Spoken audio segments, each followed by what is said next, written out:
I've eaten a lot of foie gras this week. That's a sentence I love saying. It's been a good week.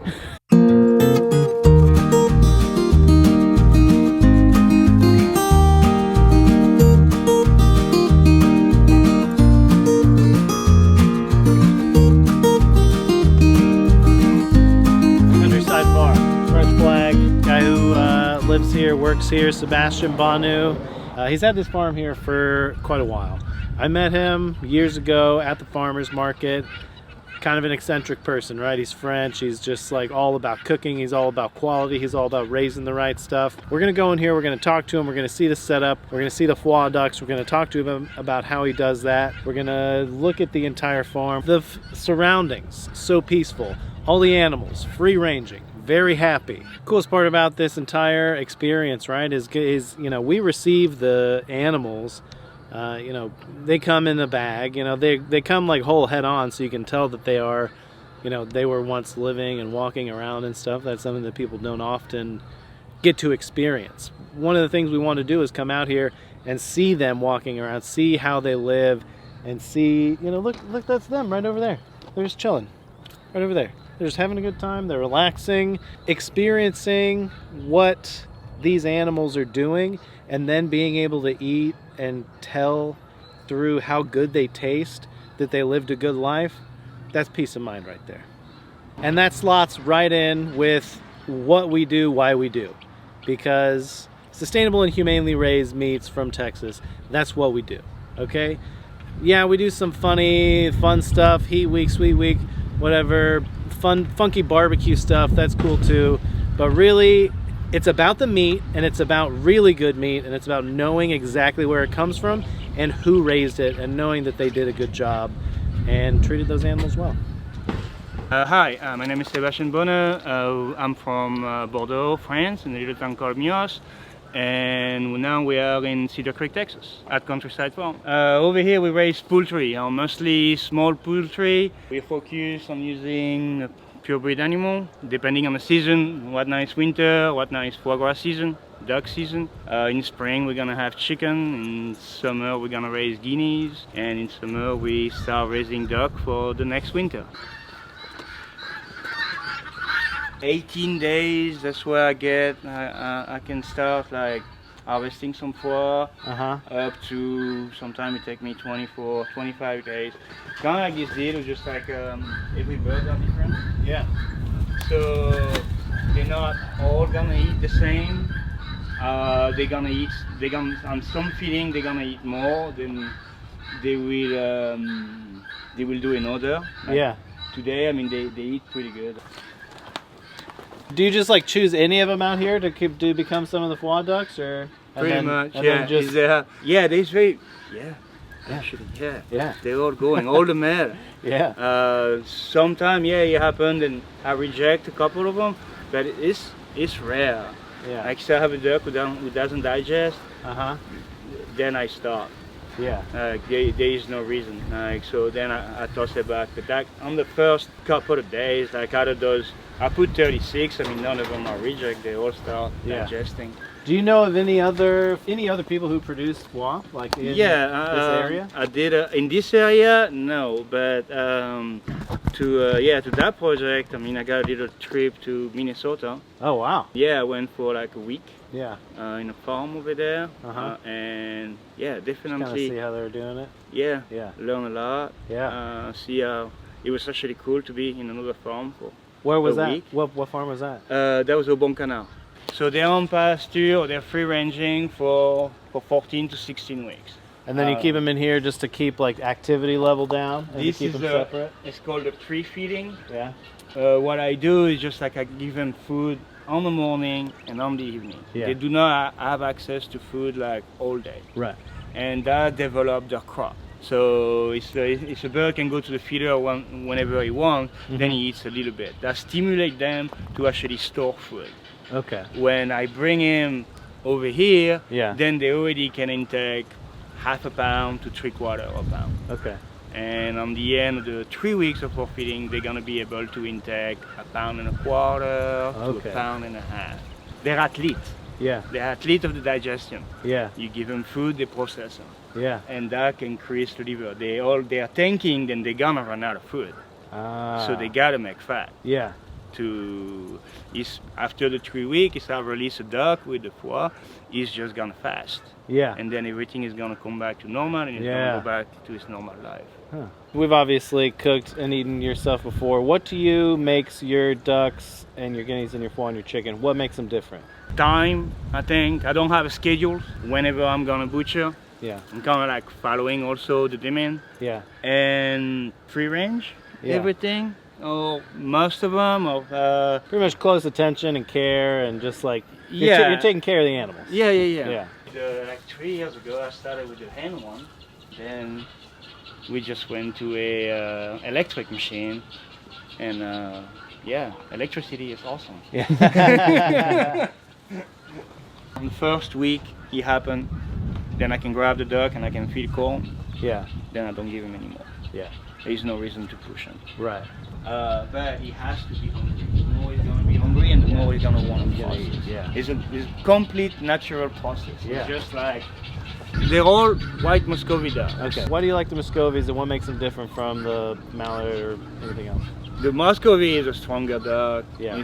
It's bigger. Stronger, bigger muscles. Even like, I mean, you see them like everywhere. They're in Texas. They're on every lake. They're gonna be smaller. This is a different strain. Yeah.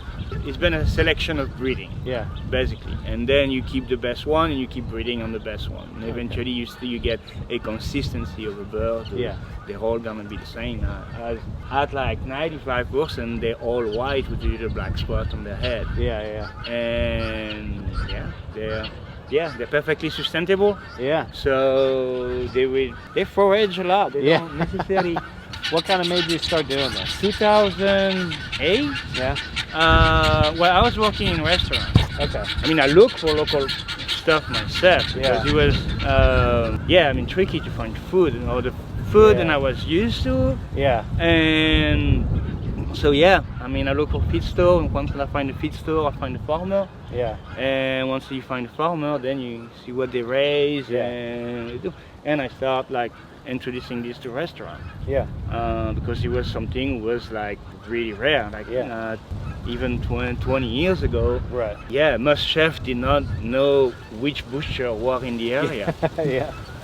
The market was like completely separated. And as restaurants, I meet a couple of farmers who sell. Why not? So we buy, at the time we were looking for buying a house in Austin. Yeah. We wanted to rent or whatever, and then we figured out that if you go like 20 minutes away from Austin, 30 minutes away from Austin, I mean it was 20 minutes to 30 minutes at the time, and it was basically the same price. Yeah. So we got a house and we got some land, and then we start raising the stuff that I could not buy from other farmers. Yeah. I'm lucky enough to just I only grow what I think is gonna be good, or it's gonna be very good. Yeah. Because it makes the difference on the end of the market. Absolutely. And we never done turkey for Thanksgiving. We've done geese. Yeah, I think we got a goose from you last year too. Duck. Yeah, I got some nice geese now. They're the biggest geese you can get. Yeah. So far, we're doing okay. We got the same kind of issues and everybody else. Of course. Now, people we've been, lucky enough, we've been doing it for that long. We went to like everybody, rough patch, whatever. Yeah. Sometimes the farmer problem, when you don't have it, people ask you for it. And when you have plenty, then like the market die for some reason. Yeah, sounds like a bit too. Right, but all of these considered, there is always like a door open. Yeah. Over there, you have to buy it alive, and then you have to clean it yourself and whatever. But like on the end of the day, you have really good chicken. Yeah. $7. Yeah. And then I could sell them to cook for twice the amount of price. Yeah, there you go. And so like I get my food for free for quite a bit now. That's a short noise. There's a little bit of there were some birds on the thing. Probably some birds. Hey, buddy. So Does he have a name? No, she doesn't have a name.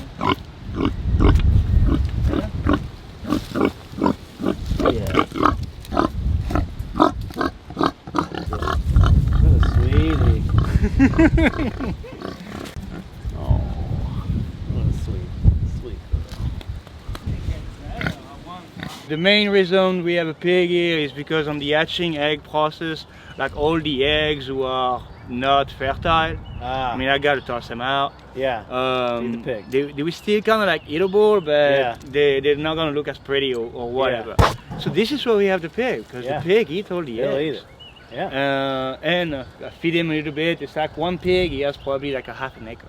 Yeah. So He's happy. He's pretty happy. Yeah. And you got like a llama too? The llama was they don't like dogs, they don't like coyote, stuff like that. I mean, I see him like chasing bobcat, but on the end of the day, the dog does much better job. Yeah. But yeah, he's here from now, and I mean, he's been here for 8 years. One day he's just gonna pass away. Yeah. And, So you've got a dog but and a as llama far for as- like, duck yeah. security. Yeah, he has dog security. I mean, now he's used to the dog, and so he plays with the dog, and it's kind of cool to have something who's laying down and like 4 foot high. Yeah. Who can look around. Yeah. Mostly with the guineas, there is no hawk who can land on the tree. Yeah. They're gonna see him, they're gonna go on the bottom of the tree, they're gonna make all kind of noise, and it's just like, there's no reason to. There's not too much worry about predators because you have those other animals and stuff. Because of the dog, mainly, I got 2 dogs who are doing a really good job. Touching some wood. The chicks are coming from Pennsylvania. Yeah. There is a place who's called Freedom Ranger Hatchery. Okay. I mean, they do pretty much everything for me. I mean, it's the same family, I think, and they do ducks, they do guineas, and yeah, it's really tricky to find someone. When I was talking to hatchery, who know what I'm talking about. Well, this it seemed in the Midwest they keep a lot more of those older breeds. And want to reintroduce it, like everybody over here by Cornish cross, pretty much. Yeah. To me, they're all the same. It's what I don't care much about the Cornish cross. It's just I don't like birds who produce too much meat compared to their bone mass. Because it's a recipe for collapse. Yeah, absolutely. You have to really well manage him and everything. Just like the point of like, I think having like a good bird is he has to be somehow independent. They can be really good too. And I'm trying not to kill 200 birds a week. I don't want to. Try to. The more that I'm gonna do right now, maybe 100 a week. Okay.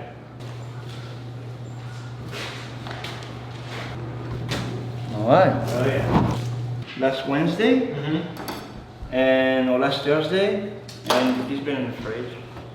So I'm gonna see how it is. So I've been doing a few. I mean, I can feel the foie. So when I pass my hand on the dog, I feel it's round, and I'm not always right, but once you kill it, you cannot go back. So after 21 days, when they feed white, the dog shows some sign on this, and I give him a little bit of feed that morning, just to reput like as soon as the dog doesn't digest the foie shrimp. So usually in the morning I just give him a little bit more, and then they go to processing.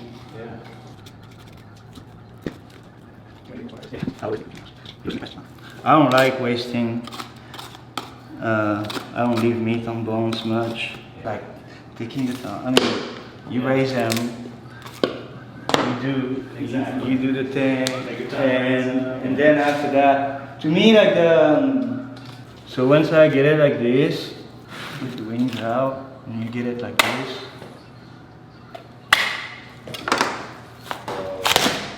Boom, boom. That is amazing. Next time. That's awesome. Those are delicious. So good. Yeah. The duck carcass. I think for me one of the best parts Yeah. from the duck. Posted a picture of it yesterday. Everyone thought it was a sausage leg.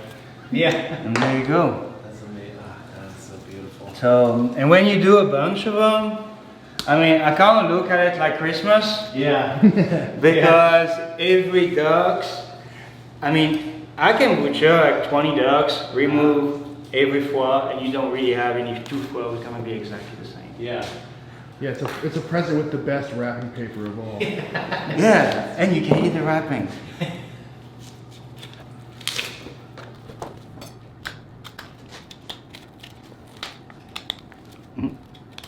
Yep.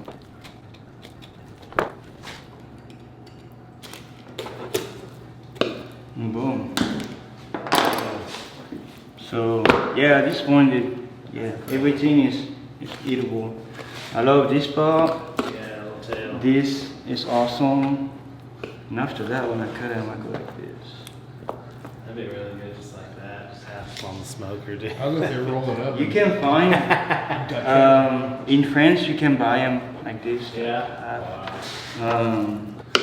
Yeah, I really like that idea of just a half duck. Half duck.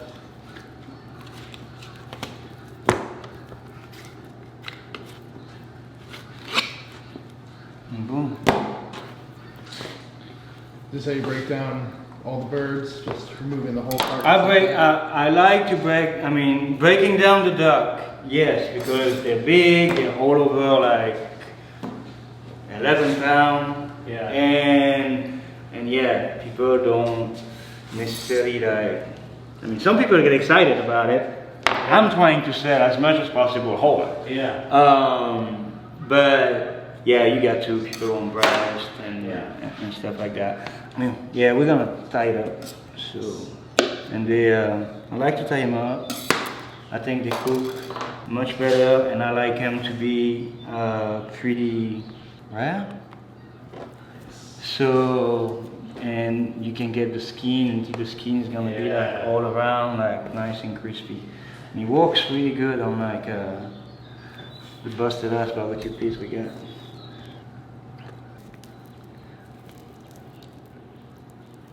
This is actually the bone, is this bone. Oh, okay. Boom, and it's like Play-Doh. Yeah. You can remold it like the way you want, kinda.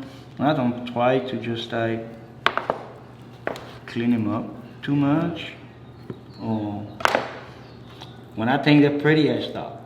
Yeah. And that's it. But that's not bad for what we can do over here. That's beautiful.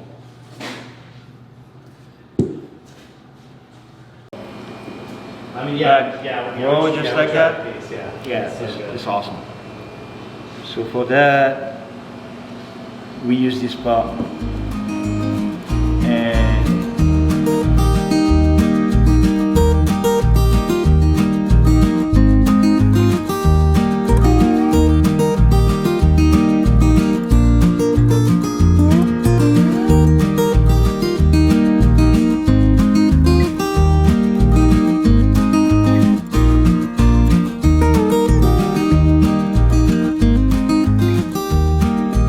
thank you again to Sebastian, his entire family, great people who live and work here and just spend time with these animals and produce such incredible food and meat. Dude, did you see him did you see him break down the duck? That was incredible. Just like, I don't know if I've ever seen anybody as deft with a knife before. Just pop, pop, pop, pop, pop, just like rocking that thing. Later, fellas.